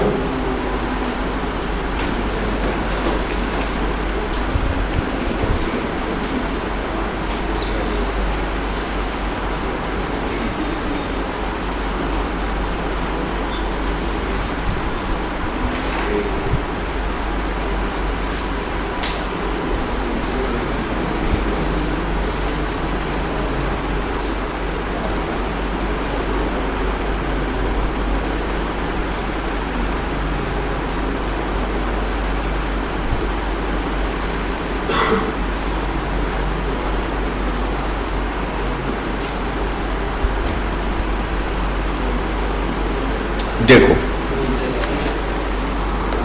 ध्यान से देखेंगे, इधर बात ना करें।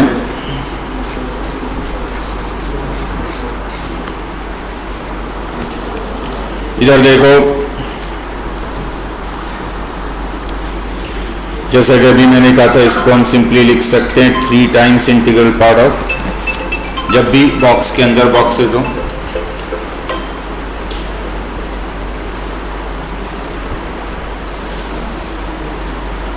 तो एक्चुअली 3 बॉक्सेस हैं, तो ये 3 times integral part of x है जब तीनों को अलग अलग करके लिखेंगे।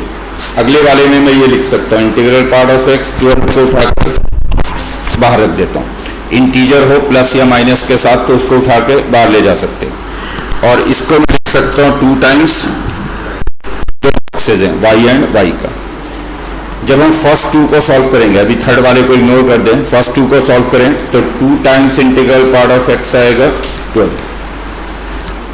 तो इंटीग्रल पार्ट ऑफ x की वैल्यू हो गई 6।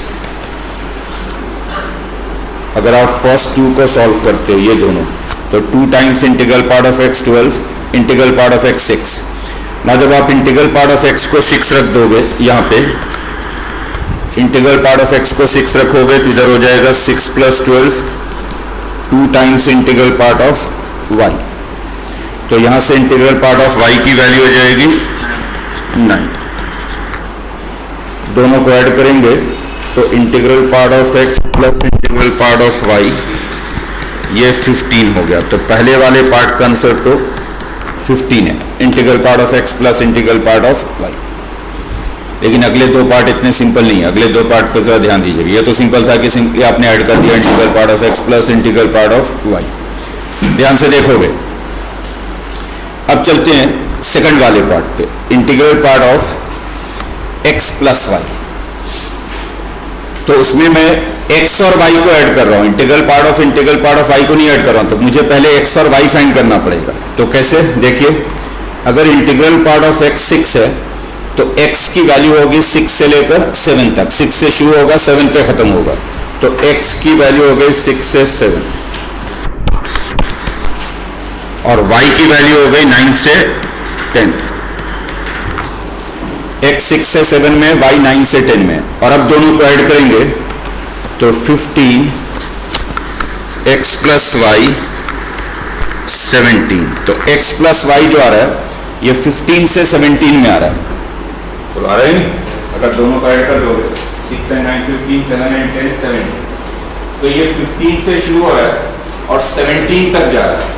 तो 2 इंटीजर बन सकता है। अगर हम x प्लस y को, ये जो सम है, अगर इसको 15 और 16 के बीच में रखूंगा तो इंटीग्रल पार्ट 15 पे आएगा, लेकिन 16 और 17 के बीच में रखूंगा तो इंटीग्रल पार्ट 16 पे आएगा। तो इसलिए 2 पॉसिबिलिटी है। Integral part of x plus y की जो वैल्यू होगी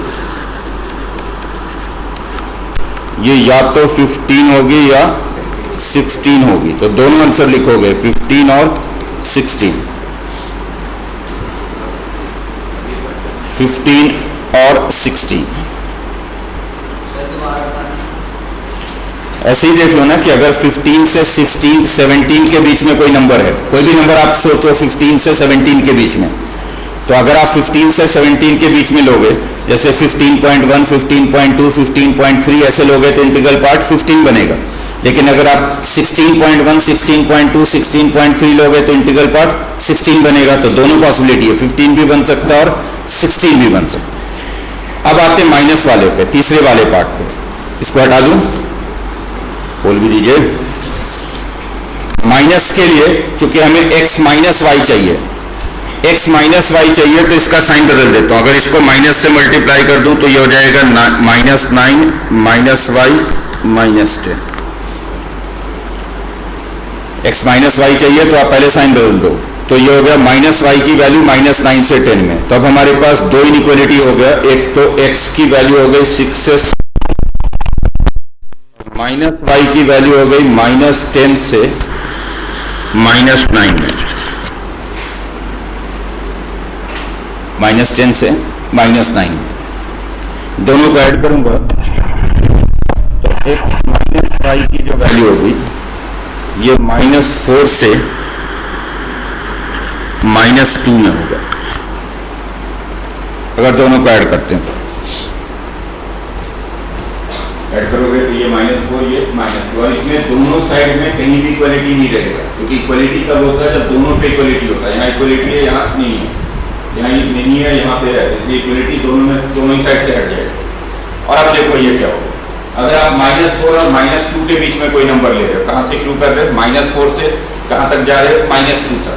तो -4 और -2 के बीच में अगर कोई नंबर ले रहे हो तो दो इंटीजर बन सकता है, या तो -4 बनेगा या -3 बनेगा, क्योंकि अगर -4 और -3 के बीच में लेंगे तो -4 पे आएगा, -3 और -2 के बीच में लेंगे तो -3 पे आएगा। तो दो पॉसिबिलिटी है, integral part of x minus y की जो वैल्यू होगी ये या तो -4 है या -3 है। तो तीनों अलग अलग चीजें हैं, तीनों के आंसर डिफरेंट आ रहे हैं। नेक्स्ट क्वेश्चन लिखिए। क्या हो गया करण, कहीं जाना है? लिखिए।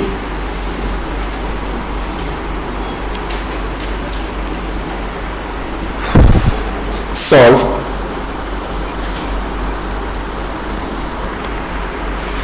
Seven integral part of x minus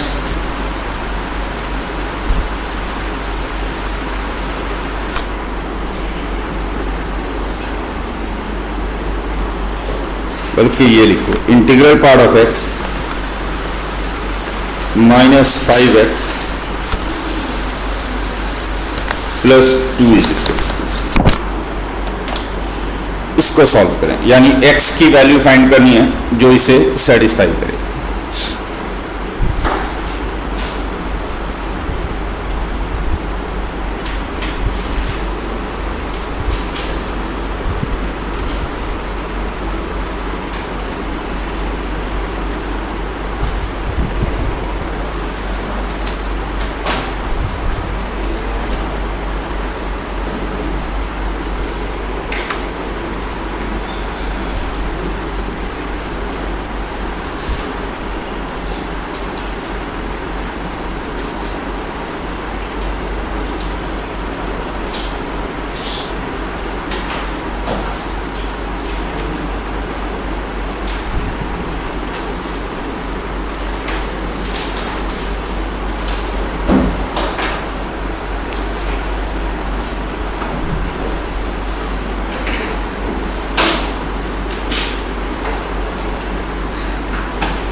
चाहिए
देखो, जब भी ऐसा कोई लीनियर इक्वेशन दिखाई दे एक्स और इंटीग्रल पार्ट ऑफ एक्स में, बहुत आसानी से सॉल्व हो जाता है। आप सिर्फ मेरी बात ध्यान से सुनिए।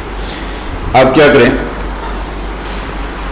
इंटीग्रल पार्ट ऑफ एक्स तो कोई ना कोई इंटीजर होगा, से इसको मैंने n बोल दिया, तो ये n - 5x + 2। n आपने किसको बोल दिया, इंटीग्रल पार्ट ऑफ एक्स को। n यहाँ पे n इंटीजर। ये मेथड तब वैलिड है जब इंटीग्रल पार्ट ऑफ एक्स और एक्स में कोई लीनियर इक्वेशन हो, हायर पावर ना दिख रहे हैं, तो आप इंटीग्रल पार्ट ऑफ एक्स को n बोल दो और उसके बाद यहाँ से x की वैल्यू फाइंड कर लो। x की वैल्यू हो जाएगी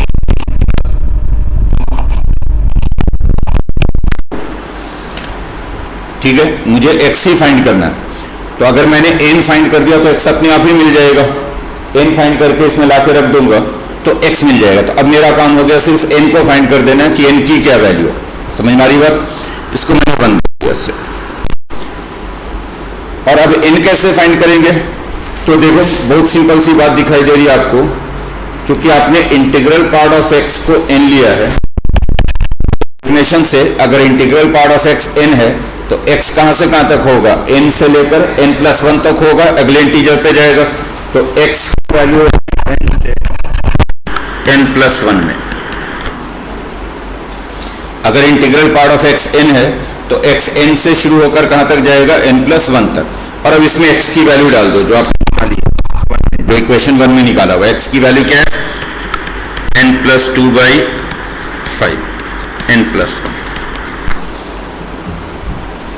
x की वैल्यू रख दी, सॉल्व करो इसको तो हो गया 5n n+2, इधर 5n+5। फर्स्ट 2 को सॉल्व करेंगे जब 4n लेस देन और इक्वल टू 2, नेक्स्ट 2 को सॉल्व करेंगे तो -4n लेस देन 3। यहां से आएगा n लेस देन और इक्वल टू 2 और यहां से आएगा n ग्रेटर देन -3/4। ध्यान रहे -4 से डिवाइड कर रहे तो इनइक्वालिटी चेंज हो जाएगा। तो n की वैल्यू आ गई -3/4 से लेकर 2 तक। n कहां से कहां तक हो गया? बोलो बोलो क्या पूछना है, पूछ लिया करो।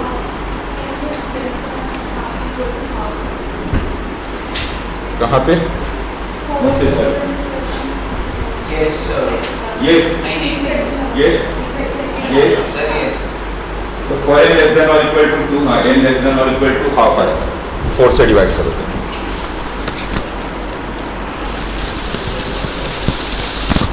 तो यहां पे हाफ हो गया। बोलिए सही है? बट हम पहले ही कह चुके हैं n क्या होना चाहिए? Integer. Obviously integral part integer ही होना चाहिए। तो इस बीच में अब देखेंगे n अगर इस बीच में तो कौन सा इंटीजर हो सकता है? तो n कहां से शुरू हो रहा है? -3/4। -3/4 मतलब -0.75 और -0.75 से कहां तक जा रहे हैं? 0.5 तक। अगर -0.75 और 0.5 के बीच में देखोगे n इंटीजर है तो एक ही इंटीजर हो सकता है, वो 0 हो सकता है। इस बीच में इंटीजर देखना है ना आपको, n इंटीजर है, n इंटीजर है और इसी बीच में।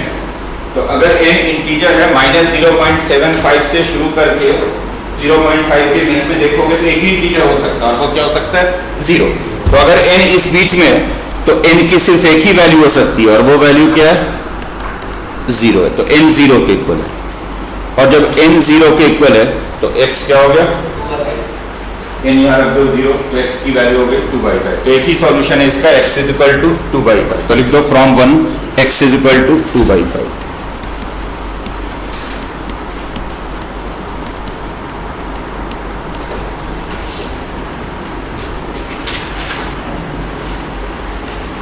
मेथड को दिमाग में बिठा ले, बहुत सिंपल है। अगर आप स्टेप्स को देखोगे तो बहुत सिंपल सी बात है। आपको क्या करना है? इंटीग्रल पार्ट ऑफ x को n बोलना है, x को लिख देना है n के टर्म में।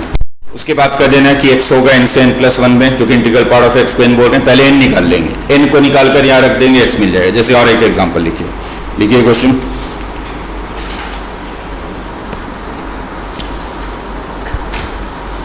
For integral part of x -7x plus 10 is equal to 0। इसको सॉल्व कीजिए। For integral part of x -7x plus 10 0।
लिखी वैल्यू आ रही है एक्स की 2।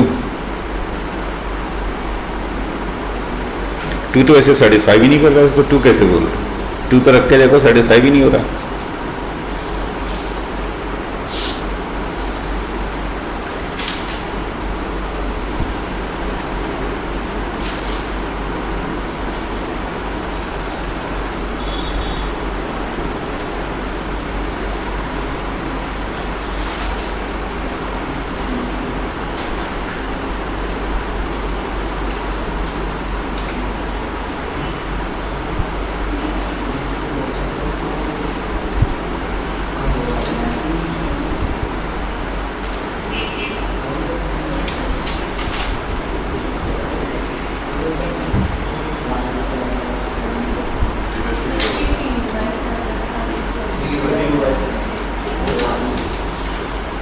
देखो वैसे ही अगर आप इंटीग्रल पार्ट ऑफ एक्स को n बोलते हो तो ये 4n माइनस 7x प्लस 10 0 देखोगे इधर तो x आ गया 4n plus 10 by 7 opposite number 1। x यहाँ पे n क्या है?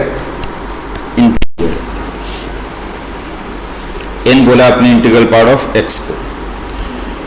अब हमने चूंकि इंटीग्रल पार्ट ऑफ x को n बोला, देखो इधर जाएगा n से n प्लस 1 में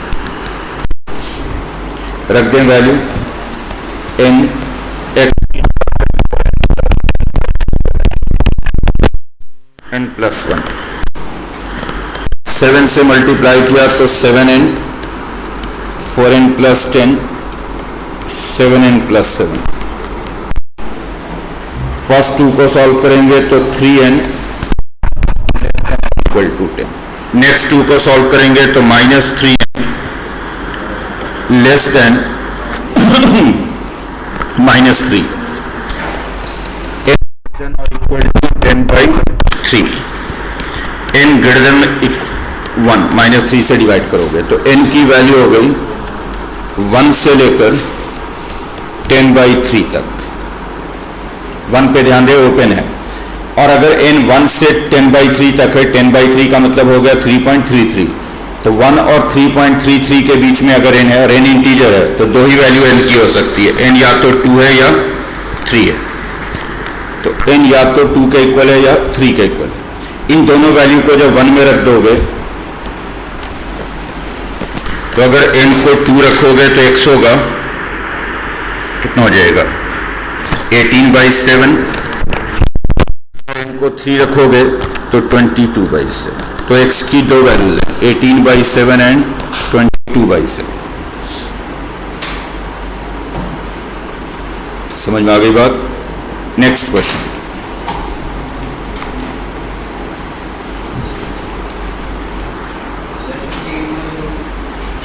बस हो जाएगा।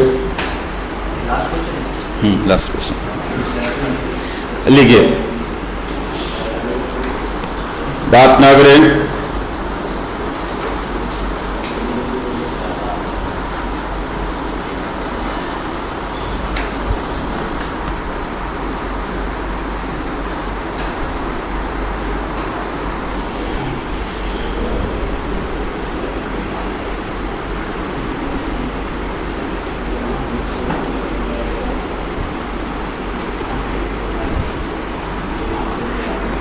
सॉल्व, बल्कि ये लिखो find the domain and range of the function. Find the domain and range of the function if x is equal to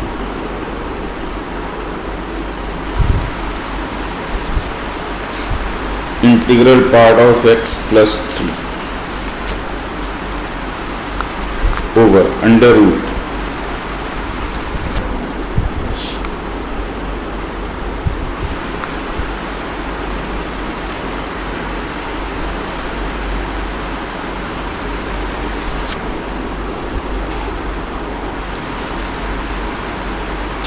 three times integral part of x minus 2 minus integral part of x square इस function का domain और range बताएं।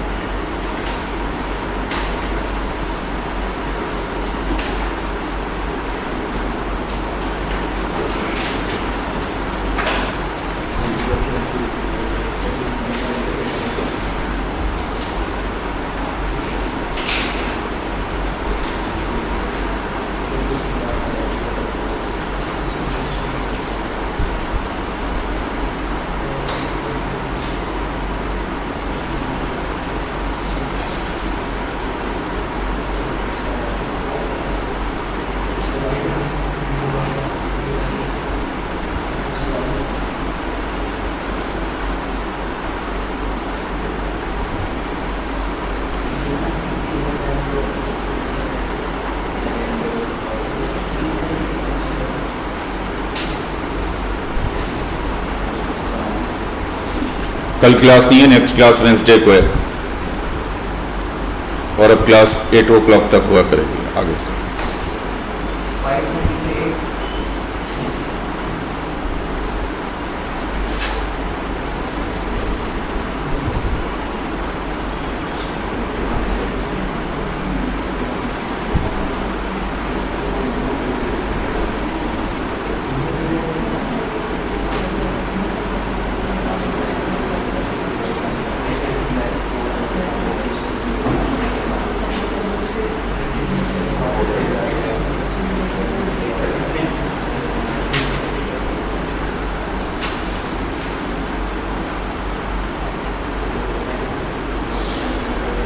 तो इसमें सिर्फ ये ध्यान देना है कि जो कि रूट है तो रूट के अंदर की क्वांटिटी नेगेटिव नहीं होनी चाहिए। तो आप लिखोगे this function f x is defined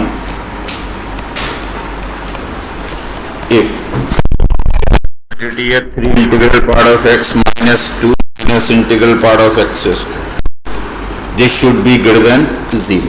क्योंकि ये रूट के अंदर है तो नेगेटिव नहीं हो सकता, डिनोमिनेटर में है तो 0 भी नहीं होना चाहिए, मीन्स ये स्ट्रिक्टली पॉजिटिव रहना चाहिए, 0 भी नहीं ले सकते आप इसको। आसानी के लिए अगर इंटीग्रल पार्ट ऑफ एक्स को बोल दूं, सेट की बोल दूं, तो यही बोल दूं ये 3n minus 2 minus n square greater than 0 है। n आपने बोल दिया इंटीग्रल पार्ट ऑफ एक्स। बोलो ठीक है, ये साइन बदल दूं तो ये n square minus 3n plus 2 हो जाए लेस देन 0। बोलो ठीक है, ये फैक्टर बनेंगे n minus 1 n minus 2 less than 0। Sign check करोगे तो इसका साइन 2 बार चेंज होगा, 1 पे और 2 पे। ऑब्वियसली अगर n को 2 से बड़ा लेंगे तो दोनों ब्रैकेट पॉजिटिव होंगे, n माइनस 1 भी पॉजिटिव होगा और n माइनस 2 भी पॉजिटिव होगा। तो पहले वाले इंटरवल में दोनों पॉजिटिव हैं तो प्रोडक्ट पॉजिटिव हो गया। अगले इंटरवल ऑल्टरनेट साइन चेंज हो जाता है, अगले इंटरवल में क्या हो जाएगा नेगेटिव, फिर यहां पॉजिटिव। लेस देन 0 लेना, आप लास्ट में देखो तो आपने लिखा हुआ लेस देन 0। लेस देन 0 का मतलब हो गया नेगेटिव वाला इंटरवल, तो इसलिए n की वैल्यू हो गई 1 से 2 में। बट n इंटीजर है और 1 और 2 के बीच में तो कोई इंटीजर है ही नहीं है, क्योंकि n इंटीजर है और आप कहेंगे n इस बीच में होना चाहिए। तो 1 और 2 के बीच में कोई इंटीजर नहीं है, तो लिख लो there is no integer between 1 and 2।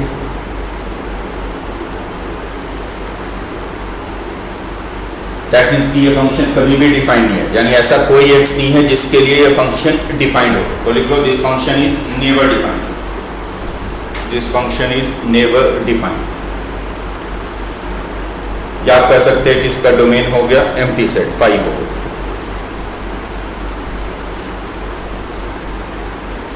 ये तो है बाई चांस मैंने सेट करके दे दिया था कि नहीं डिफाइंड। अगर डिफाइंड होता मान लो आता n 1 से 3 आता, तो 1 से 3 के बीच में एक इंटीजर आता, क्या आता है 2, तो हम कहते हैं कि n की वैल्यू 2 और n की वैल्यू 2 है तो इंटीग्रल पार्ट ऑफ x 2 हो गया, और इंटीग्रल पार्ट ऑफ x 2 हो गया तो x की वैल्यू 2 से 3 में होगी, तो डोमेन कहते हैं 2 से 3। और इंटीग्रल पार्ट 2 रख देते इसमें, इंटीग्रल पार्ट की जगह पे 2 रख देते तो फंक्शन की वैल्यू हो जाती है वो रेंज में। ठीक है, ये चलिए बाकी नेक्स्ट क्लास में।